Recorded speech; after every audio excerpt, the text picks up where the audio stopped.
É noite em uma chuvosa selva da América Central, e um predador se prepara.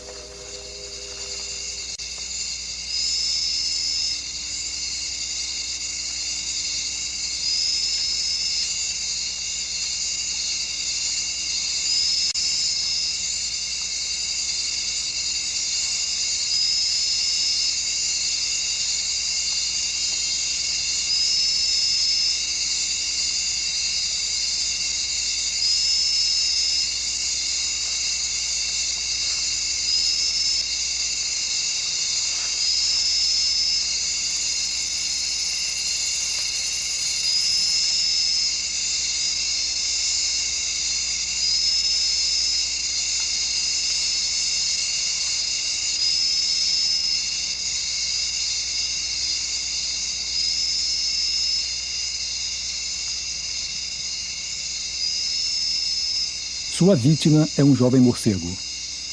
Predador e presa estão atados por um fio mais forte que a seda, e cada um deles forma parte de um organismo muito maior, a selva.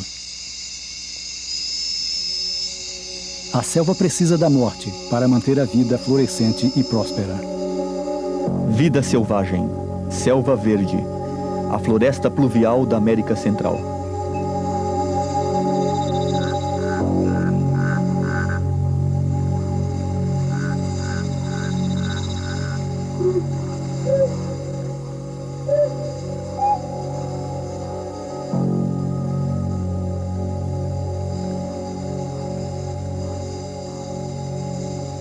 Os jovens e os velhos são os que mais correm perigo, mas a coexistência é a normalidade, e não a luta selvagem. A floresta é um lugar relativamente seguro para os adultos sãos. As qualidades especiais de cada um lhes ajudam a encontrar comida e a não serem caçados.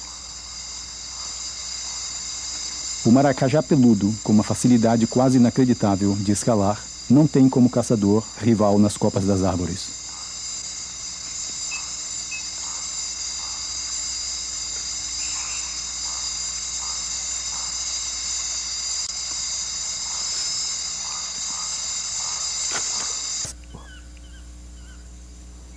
O louva-a-Deus de folha morta tem que andar com cuidado enquanto caça o grilo, senão poderia acabar sendo a presa de outro.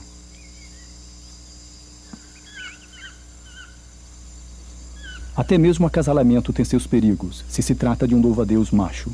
Necessita evitar ser comido, não por outro predador, mas pela própria fêmea. A fêmea, estimulada pela pálida luz do amanhecer, segrega um aroma sexual que atrai o macho.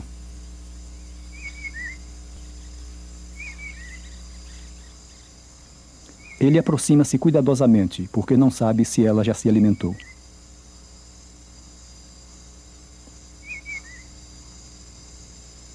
São apenas alguns breves minutos ao amanhecer, quando a salvo dos seus predadores podem acasalar.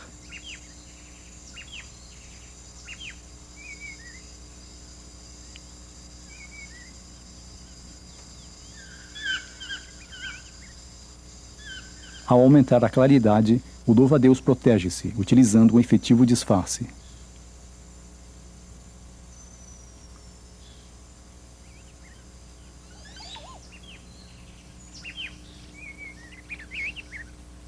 Outros louva-a-Deus parecem folhas vivas.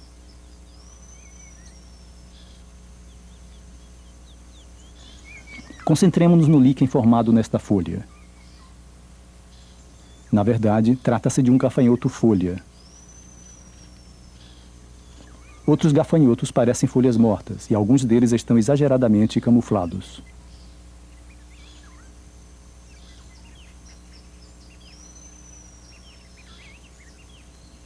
Os repentinos movimentos deste inseto dão a impressão de que poderia ser um palito.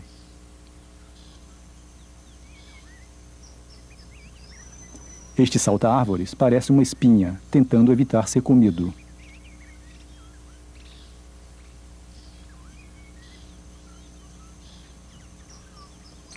Em vez de se esconderem, alguns animais, como o dendrobates venenoso, utilizam cores vivas para anunciar sua virulência.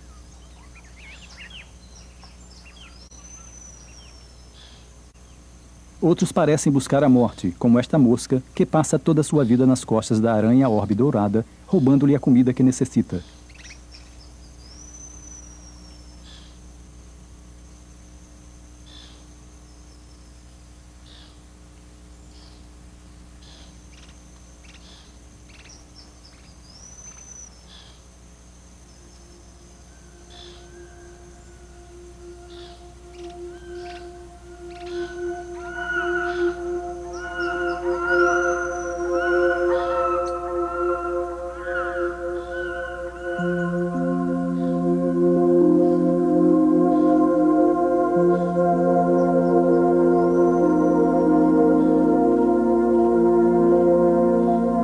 Com a mudança de luz, as folhas modificam sua atividade, deixam de respirar e passam a capturar a energia do sol, transformando-a em energia química. Esta energia dá vida à selva e é a corrente de predadores e presas que lhe permite circular por toda a comunidade da selva. Estas lagartas, protegidas por estes pelos que picam como urtigas, constituem o primeiro elo da corrente.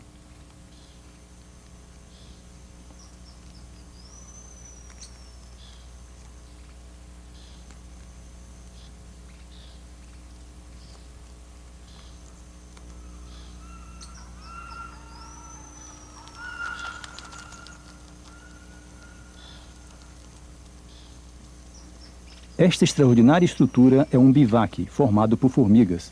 Trata-se de uma casa temporária destes nômades da selva que formam o segundo elo da corrente.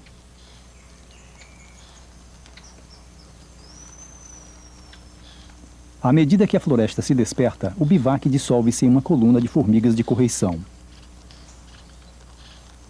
Um enxame dessas formigas no chão da floresta é o que há de mais mortal para os insetos.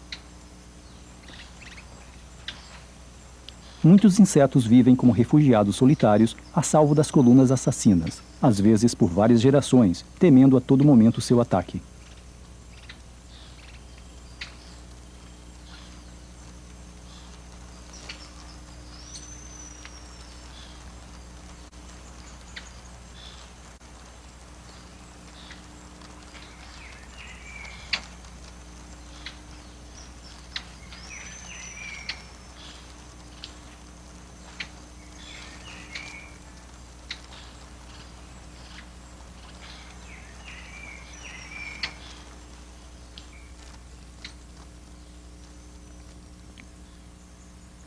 Os pequenos predadores produzem um efeito mais devastador entre suas presas do que os animais maiores.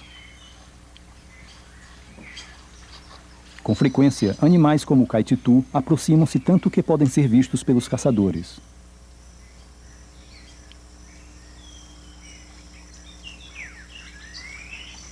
A onça-pintada não se pode permitir uma vida de matanças indiscriminadas, como as formigas de correição. Porém, tem que caçar com muito cuidado. Se fosse ferida durante uma caçada, poderia ser fatal. Por isso, sempre escolhem a presa mais fácil.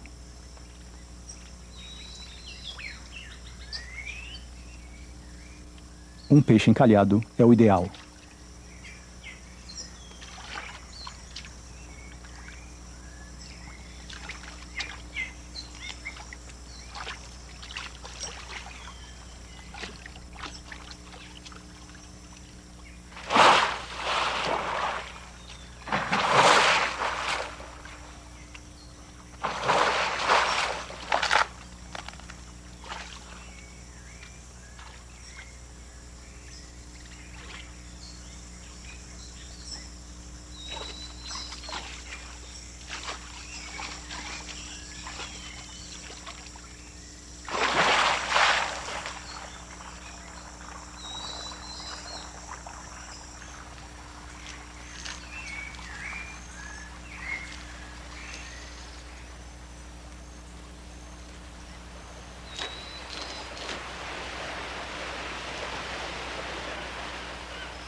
Aqui não há inverno, apenas sol e chuva. A flora e a fauna desenvolveram-se em função de sua mútua relação e não de um rígido meio ambiente.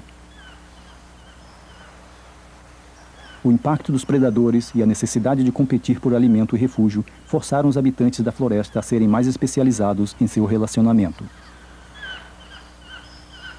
A sobrevivência na floresta depende de suas atitudes e de sua força para sobreviver. Compreendê-los é compreender a própria floresta.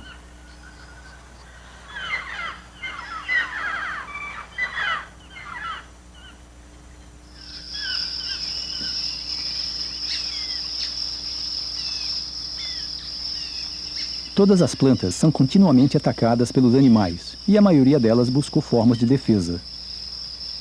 Porém, a cada nova estratégia de defesa, segue-se um ataque ainda mais sofisticado. Esta planta, por exemplo, é capaz de transmitir o veneno a qualquer das suas folhas que se encontra em perigo. No entanto, a lagarta melinéia responde a esta tática de defesa de modo extraordinário. Anula as defesas da planta comendo suas folhas e formando um canal circular antes que o veneno as atinja. Com tranquilidade, poderá comer a parte da folha isolada pelo canal, sem o perigo das defesas químicas da planta. Mais tarde, quando a lagarta está mais desenvolvida e forte e necessita comer mais, corta a veia principal da folha, frustrando mais uma vez suas defesas. Além disso, parece capaz de armazenar o veneno que chega à folha num recipiente especial situado ao lado do intestino. Mais tarde, quando seja uma borboleta, este veneno lhe servirá de proteção.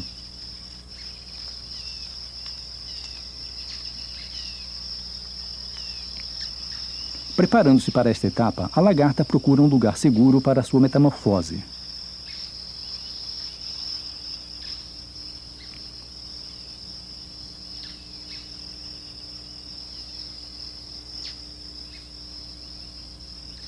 Existe um momento crítico, quando a crisálida tem que se prender por um gancho especial à folha.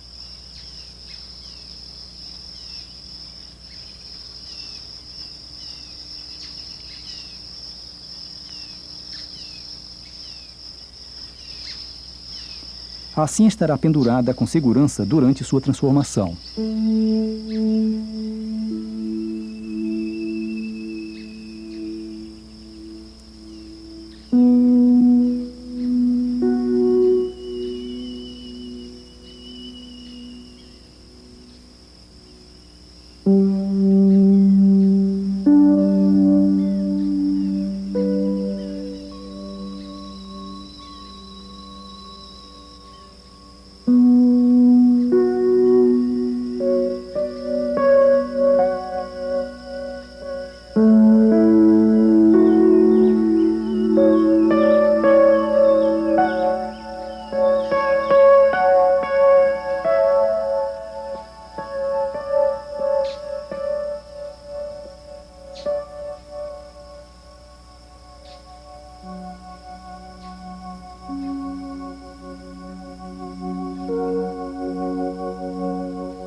Estende suas asas para secá-las. A maioria das borboletas vive apenas 2 semanas. A borboleta melinéia é diferente. Tem que viver durante meses para encontrar suficientes plantas márquia, onde deposita seus ovos. Soluciona este problema buscando as formigas de correição. Este é um lugar perigoso para os insetos. Os que conseguem escapar das formigas podem ser caçados pelos pássaros, que seguem as formigas. A comida é tão abundante que é raro encontrar espécies longe da comunidade de formigas. Várias espécies de aves também dependem destas formigas, como o pássaro formigueiro pintado, que não comem formigas, apenas os insetos que fogem delas.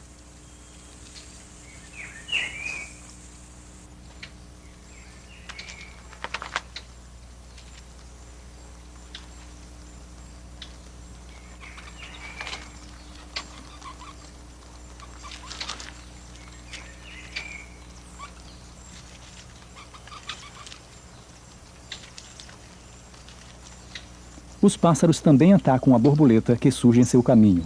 No entanto, a melinéia, com suas cores brilhantes, avisa que é venenosa, sendo agora protegida pela mesma planta que comia quando lagarta. A borboleta está obrigada a procurar as formigas porque assim chegará aos pássaros e a seus excrementos.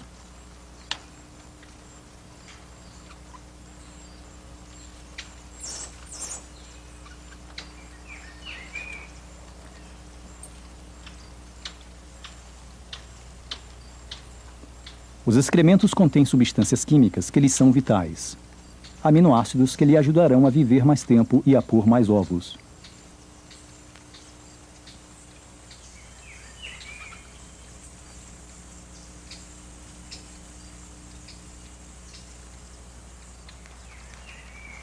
Nem todos os predadores reconhecem o aviso colorido da melinéia.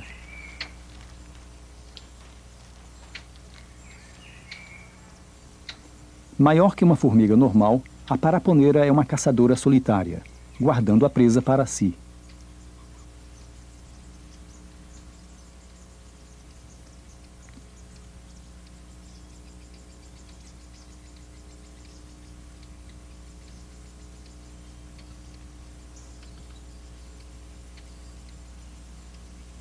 Outras borboletas, que não são venenosas, imitam as cores da melinéia para desestimular os pássaros agressores.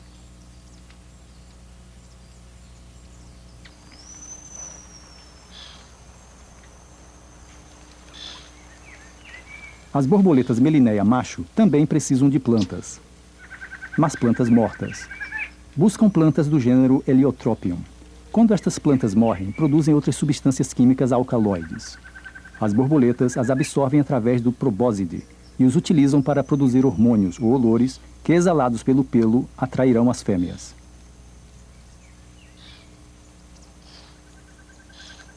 Estes alcaloides são também venenosos e, como no caso das fêmeas, podem protegê-las para o resto da vida. Também é possível que possam passar os alcaloides para a fêmea, junto com o esperma que fertilizam os ovos.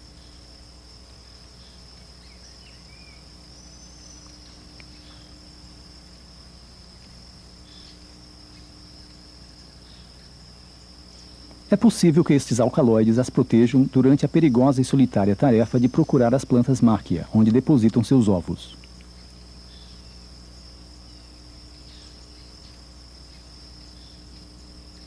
Toda a rede de relações na selva mantém-se em equilíbrio pela necessidade de alimentar, de procriar e de tentar evitar os predadores enquanto realizam as duas primeiras necessidades. A preguiça de 3 dedos desenvolveu uma técnica diferente para vencer as defesas das plantas e proteger-se dos predadores: a lentidão. Transforma sua comida em energia na metade do tempo gasto pelos outros animais de igual tamanho. A temperatura de seu corpo, por exemplo, é regulada pela temperatura do ar. A digestão é tão lenta e complicada que é capaz de comer uma grande variedade de folhas, inclusive as de qualidade duvidosa, recusadas por outros animais.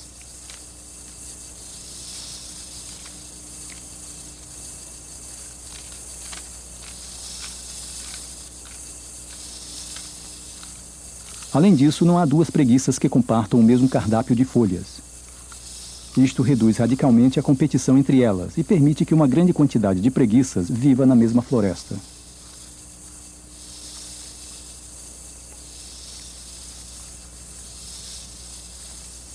Mover-se tão lentamente tem outra vantagem: permite que o pelo da preguiça se mantenha sempre úmido. Combinado com a elevada umidade da floresta, isso proporciona-lhe condições ideais para o cultivo de uma alga. O resultado é uma camuflagem mais eficaz devido à sua aparência descuidada e esverdeada.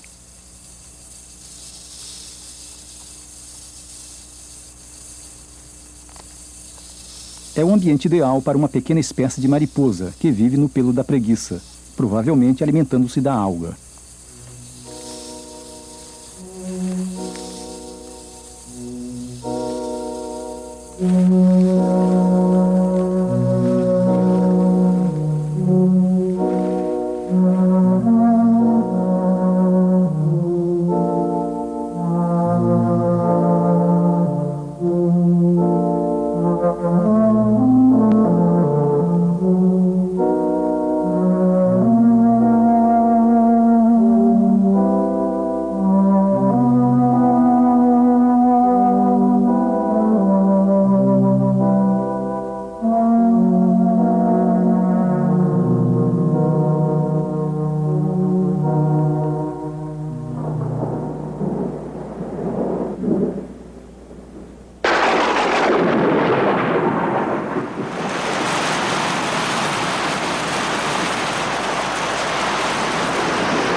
Em intervalos de 2 ou 3 dias, a preguiça desce da árvore para defecar.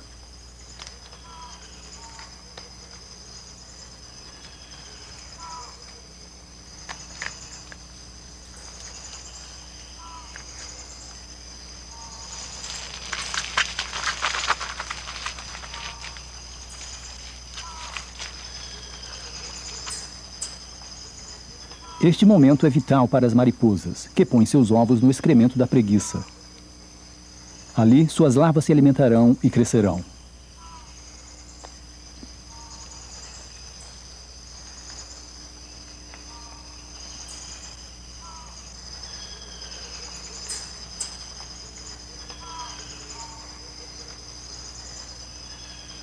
A preguiça se afasta e as mariposas voltam à sua casa ambulante.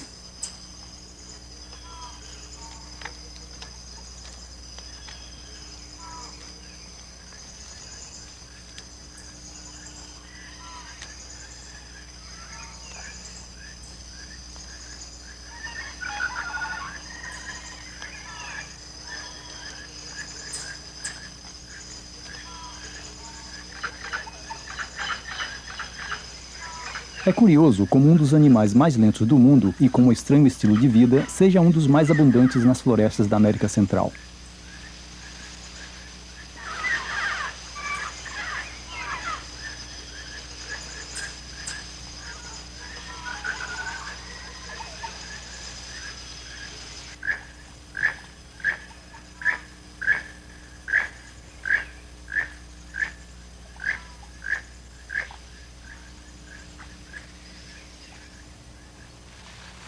Os pássaros frugívoros, como os tucanos e os japus, têm um papel importantíssimo no desenvolvimento das árvores da floresta. A vida destes pássaros é fácil, pois se alimentam de frutos coloridos, produzidos por estas árvores em grandes quantidades. Este fruto contém sementes indigeríveis, mais tarde disseminadas por estes pássaros em seus excrementos por outras áreas longe da árvore-mãe.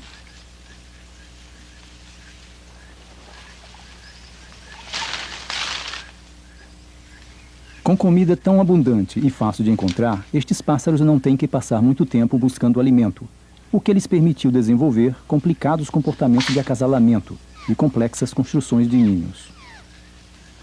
Os japus de cabeça castanha podem utilizar seus bicos para construir ninhos.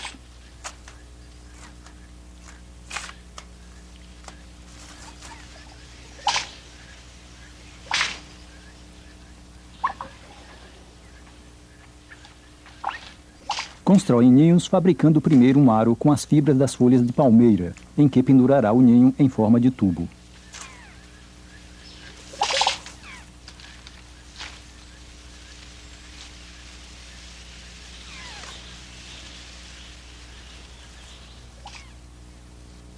Os materiais são obtidos das palmeiras próximas.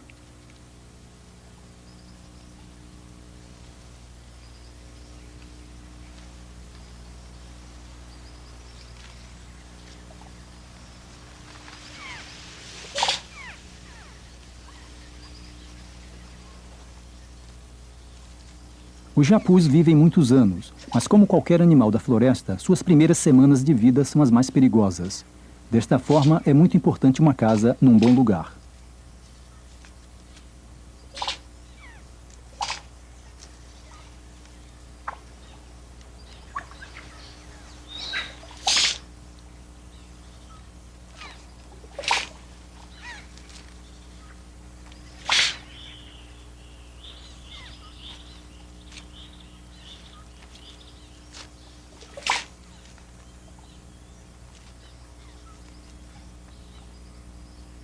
Costumam demorar 2 semanas para construir os ninhos, e o costume de fazê-los em comunidades permite que o grupo normalmente consiga detectar e espantar possíveis agressores.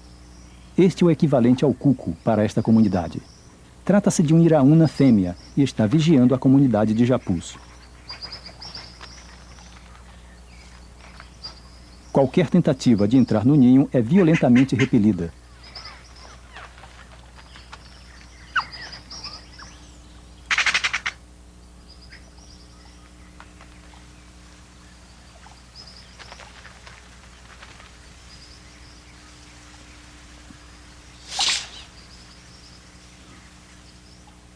Os iraúnas são persistentes, esperam o momento ideal.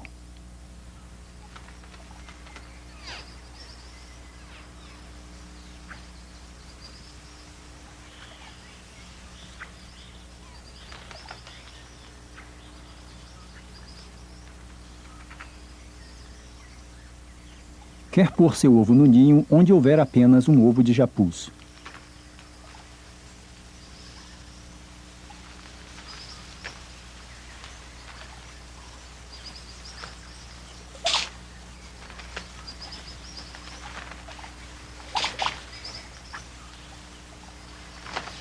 No entanto, nem sempre consegue enganar aos japus.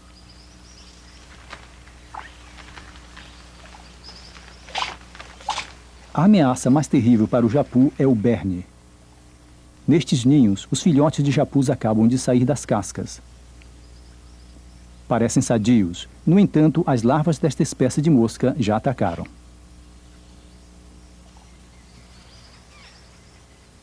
Os bernes se alimentarão dos filhotes até que morram.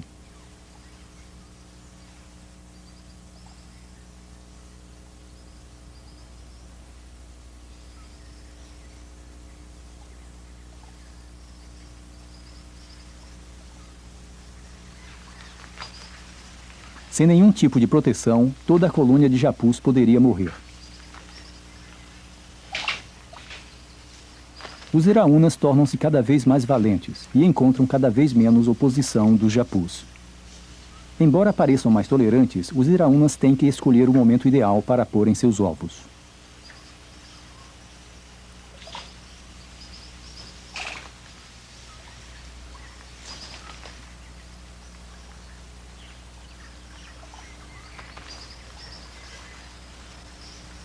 Desta vez deixaram que o pusesse.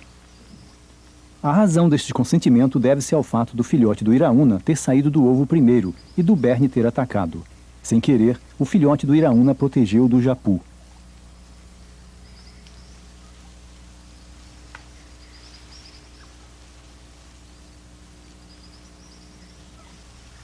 Para os japus, há males que vêm para o bem.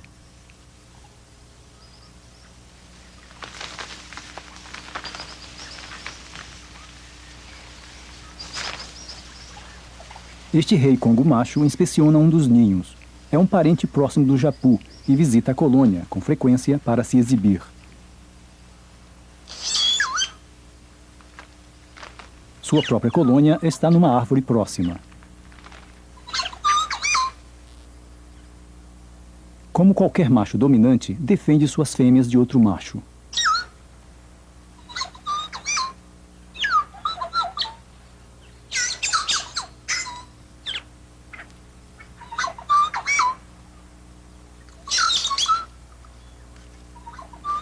As fêmeas, que são um pouco menores, constroem os ninhos.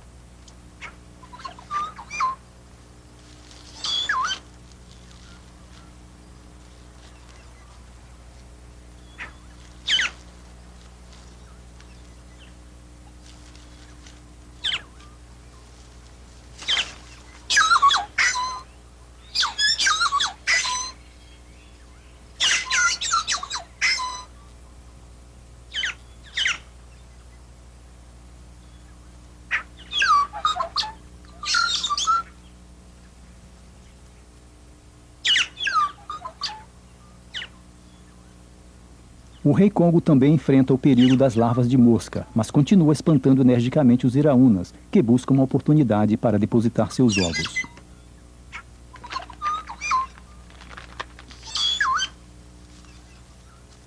O rei Congo tem outra solução para o problema dos bernes. Sua colônia está ao lado de uma colmeia de abelhas.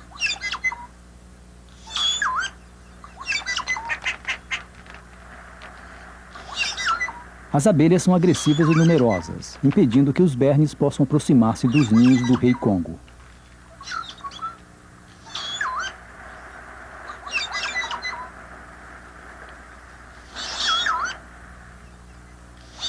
Sob a proteção das abelhas, o rei Congo não tem por que suportar a presença dos iraúnas.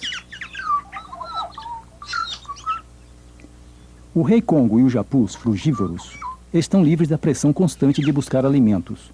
por isso tiveram tempo de desenvolver complicadas e vantajosas relações mútuas, até mesmo com seus agressores. Durante o intenso calor da tarde, os macacos-aranha descansam.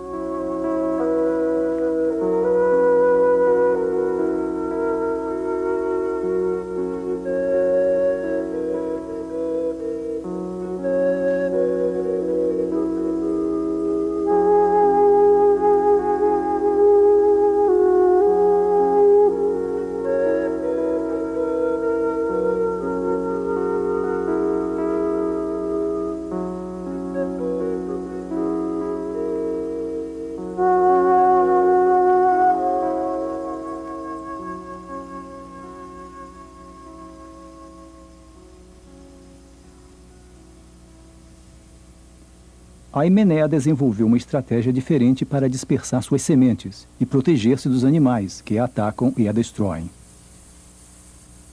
Produzem tantas sementes que superam a demanda, assim que algumas poderão sobreviver.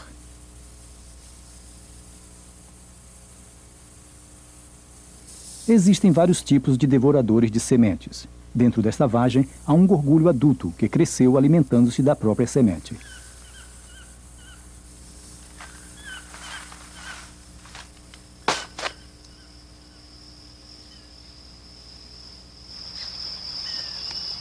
Depois de comer quase toda a semente, tem que esperar que a vagem seja aberta. Outro destruidor de sementes é a cutia. Sua especialidade são as grandes vagens caídas, como as da Himenea.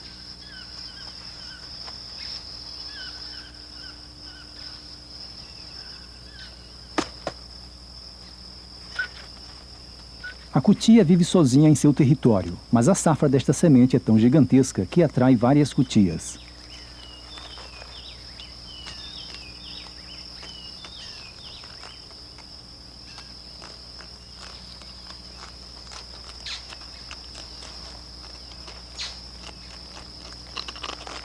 As vagens são duras como pedras e tão difíceis de abrir que o gorgulho só pode sair com a ajuda de outro animal.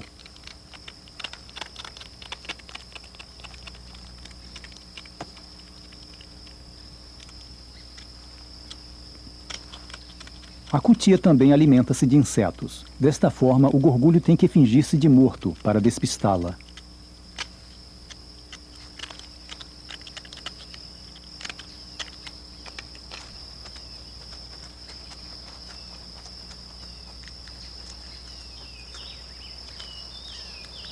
Prepara-se para fugir.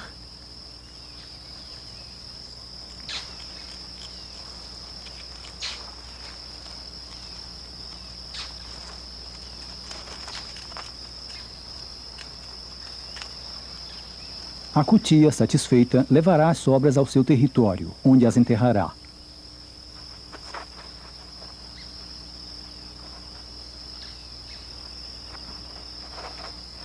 Enterra as sementes uma a uma, numa extensa área.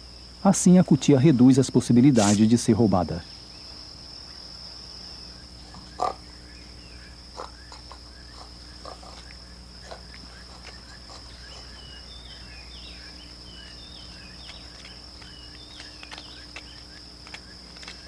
Os caititus também são importantes devoradores de sementes, atraídos pelas vagens.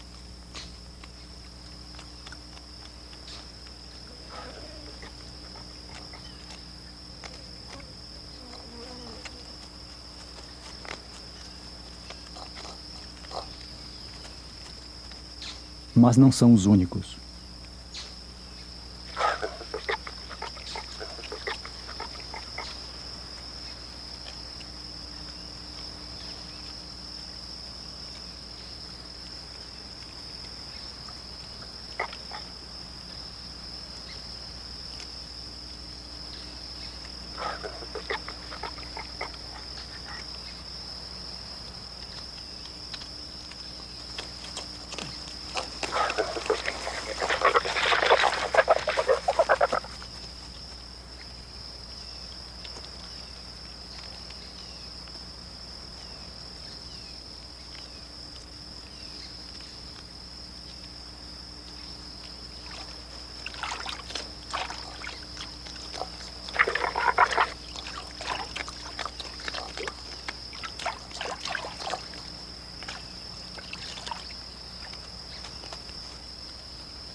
Esse catitu já é velho. E normalmente são os mais velhos e os mais jovens que morrem. As formigas de correição não são tão seletivas como a onça-pintada. O resultado é um devastador efeito sobre a população dos pequenos animais do chão da floresta. Esta colônia regressa ao seu bivaque. Aqui vivem cerca de 500 mil de formigas que devoram as populações de suas presas. Isto permite a coexistência de um número maior de espécies.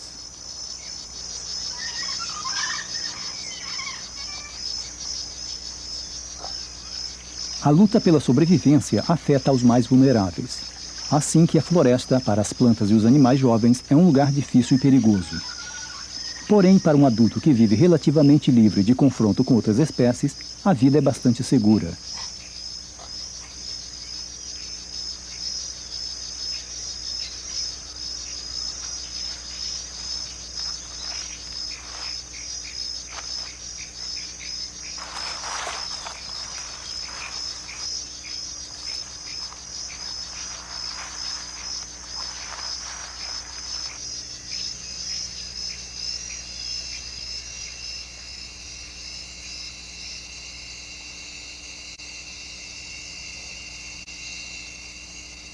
Com a noite, são realizados novos ataques às vagens da Himenéa.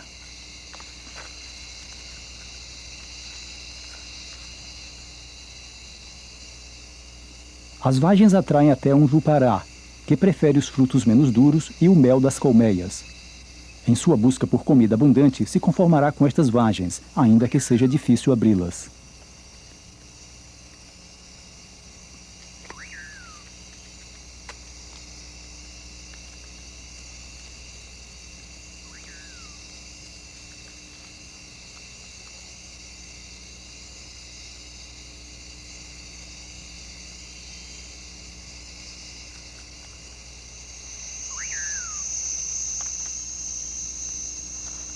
Este é um rato que vive na América Central.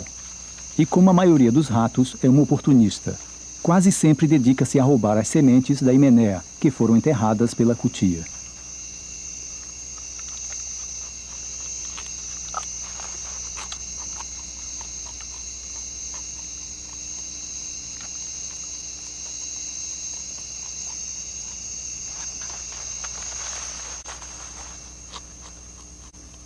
É um achado útil e nutritivo. O rato aproveita-se da habilidade da cutia para abrir as vagens que são duras como pedras.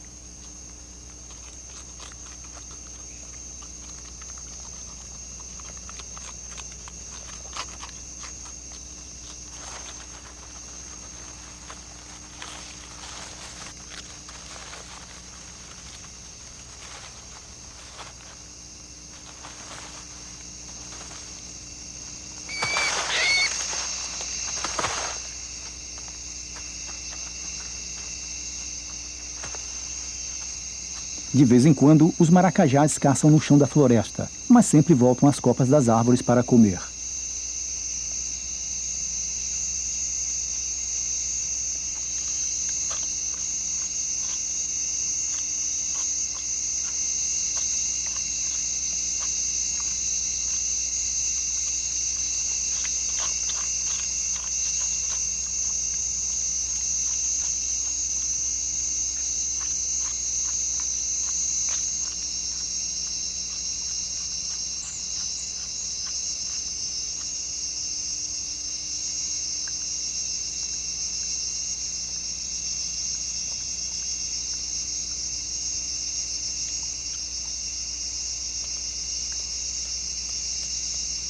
Em sua evolução para se adaptar à vida nas árvores, o maracajá conquistou a beleza e a elegância. Em nenhuma outra parte do mundo existe uma expressão tão magnífica de desenho e de colorido nas selvas tropicais.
Uma semente enterrada e esquecida por uma cutia germinou.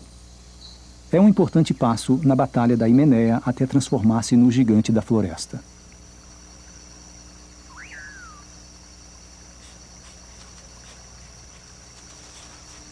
A paca é um roedor da floresta. Antes de afastar-se da sua toca, finge tapar a sua entrada.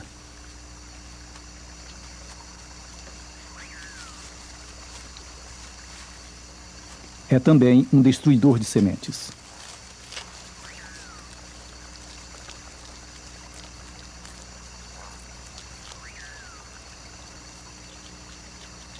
As pacas pertencem ao segundo grau de predadores que ameaçam a Himenéia.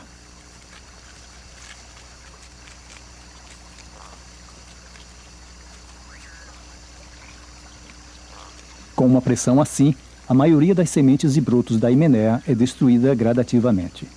A produção de sementes desta árvore atrai a todos estes animais como a um imã.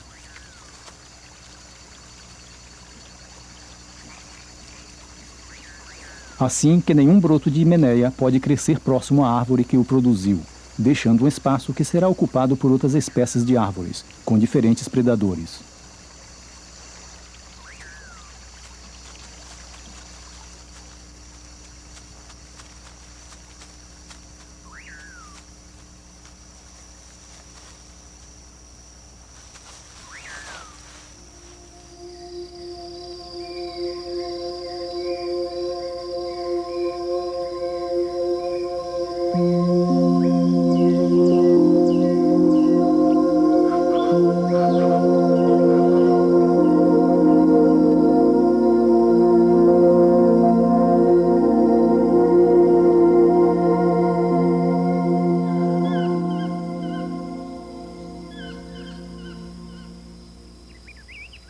Um pequeno broto conseguiu sobreviver. Ignorado pelas cutias e esquecido pelas pacas, cresce tranquilamente longe da árvore-mãe. Animais como a cutia e a paca podem normalmente prever que algumas espécies de árvores podem chegar a ser dominantes e deixar espaço para outras espécies. Todo este processo ajuda a fazer da selva um rico lugar. A presença da onça-pintada nos confirma que a floresta está sadia.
Uma vagem de Himeneia, esquecida pelos animais. Dentro dela, um gorgulho que depende totalmente da selva para libertar-se.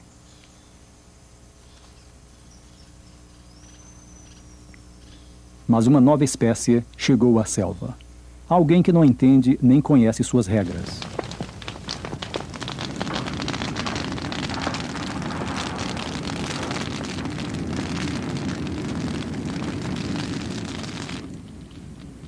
O homem. Não apenas na América Central, mas em todo o mundo. Dentro de uma geração, o homem terá destruído todas as selvas e assim interromperá para sempre a evolução.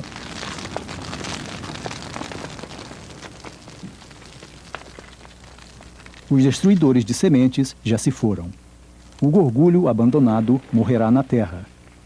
Ele dependeria do seu meio ambiente, da floresta. A floresta faz parte de um organismo muito maior, do planeta, que não pode viver sem ela.